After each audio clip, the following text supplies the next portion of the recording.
Investigators from the South Korean anti-corruption agency have entered impeached President Yoon Suk Yeol's residence in an attempt to arrest him.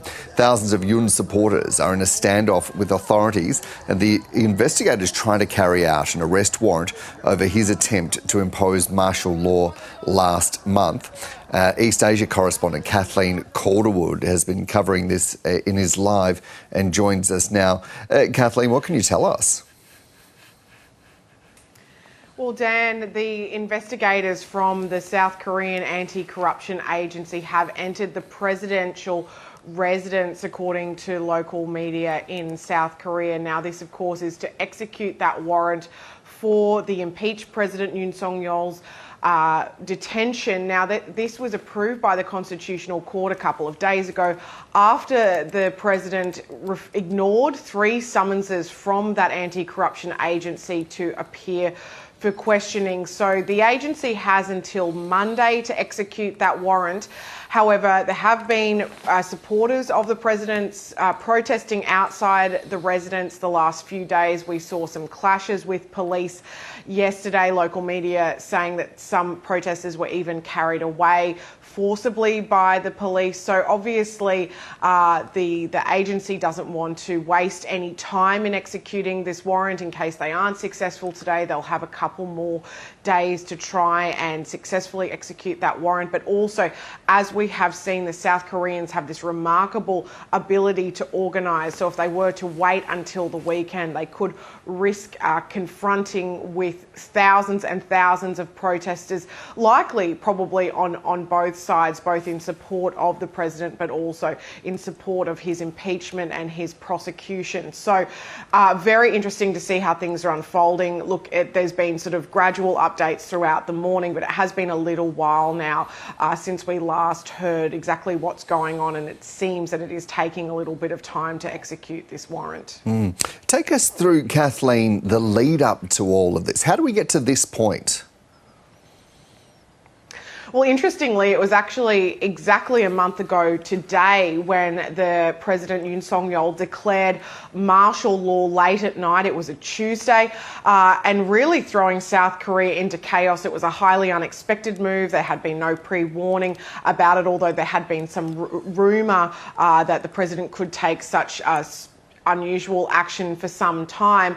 Now, at that time, the members of the opposition who control the parliament in South Korea scrambled. They made it into the parliament there, despite, the military sort of starting and police starting to be dispersed.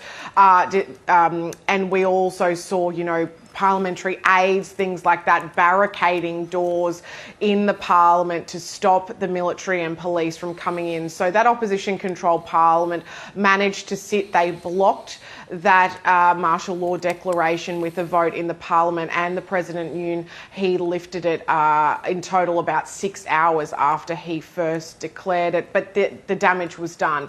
There were protests outside South Korea's parliament, outside the presidential residence then for days. The following weekend, we saw more than 150,000 people amass outside the outside the parliament, in support, calling for the impeachment of the president. Now, that first vote was actually unsuccessful. The members of the president's own party largely boycotted that vote, but we did see him successfully impeached about a week later. Now, this is, the political turmoil has continued. The gentleman, the Prime Minister, who was appointed to act as president, he was then later impeached himself. So South Korea is now on its second acting president, and the Constitutional Court is still considering whether to uphold that impeachment, remove the president from office, or whether he can continue to act as president. Yeah, and Kathleen, we're seeing these live shots coming out of South Korea, a very large crowd that's gathered. We've got some detail coming out, not a lot, but some. Yoon's defence lawyers say that they will take legal action over the, quote, illegal execution of the warrant for his arrest. And we know that South Korean investigators have released a statement saying that they have started that process of executing their arrest warrant in the last hour or so when they entered. But there's not a lot of information, and it's really unclear just what is unfolding at this stage. That's right, Dan. And sort of interestingly, the president in South Korea is immune from a lot of prosecutions, but one of the particular, there's only, I think, from what I've read, there's only about 2 charges that he is not immune from, one of which is insurrection. So perhaps his legal team are sort of arguing on that basis. It is obviously very chaotic. As I say, the country is on its 2nd acting president, and it's also worth noting that this is all occurring while the country is in a week-long period of mourning following that horrific plane crash a couple of days ago in the country's south, which killed 179 people. So it's really been an extremely tumultuous month or so for South Korea. People in South Korea, when we were there following the martial law declaration, were very animated about it. They feel very strongly and passionately about the proper operation of their democracy. But obviously we're seeing there too that President Yoon does have some supporters still, very passionate ones too, if they've been sort of in confrontations with police. So look, South Korea, it's a very safe place. We witnessed no violence or unrest during those enormous protests that we saw a couple of weeks ago. In fact, I found it quite remarkable how peaceful the protests were, considering what huge numbers there were there. So look, hopefully there'll be no sort of clashes or violence or anything like that, but it is certainly true that it's very unclear what's going on. And perhaps if this doesn't all unfold smoothly, it will lead to more, at least, series of protests over the coming days. I wouldn't be surprised if over the weekend we see another huge amount of people coming out to protest again. Yeah, indeed. And look, just finally, I guess setting the scene a little bit, Kathleen, it's -3 degrees there in Seoul, and some of the protesters are setting up tea and snack stations for the different protest groups, because we are hearing these reports that there are rival protest groups there as well as the authorities, aren't we? Those that are supportive of the president and say that essentially this is a beat up, and those on the other side who are saying that this is not good enough, he needs to be arrested right away. Yeah, it is extremely cold in South Korea. When the martial law declaration happened, it was not quite -3, but it was getting close. And as an Australian, a Queenslander even, I found it quite remarkable how people were camping out.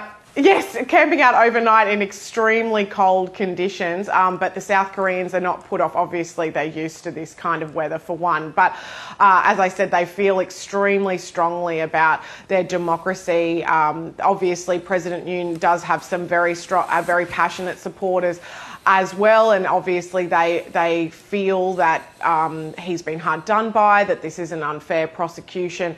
And look, it really, at the time of the martial law declaration, it was really one of the things that struck me the most was how little mention of North Korea there actually was. Originally, the president had made the martial law declaration citing anti-state forces and sort of North Korean sympathisers, but it really did come to pass. It seemed that he had done it out of his own domestic frustrations. He has a parliament which his party does not control. The opposition has the numbers in the parliament, and there was quite a lot of scrutiny being placed on him and his wife over a series of scandals regarding his wife. She'd accepted a designer handbag from a pastor who had filmed the whole exchange. So it really did seem that it had come out of his own domestic frustrations.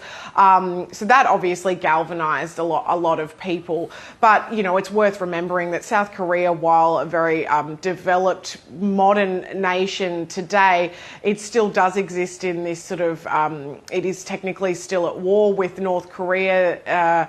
You know, all this unrest, I imagine, would be making a lot of South Koreans feel quite uneasy, and I'm sure the average South Korean, or at least those who were, you know, passionate enough to come out and protest, would like to see this process taken care of smoothly, because, you know, there is, of course, just the general situation in South Korea, but as I say, they are also grappling with the investigation and the aftermath of this terrible plane crash only a few days ago. So it will be interesting to see how this all unfolds over the next few days.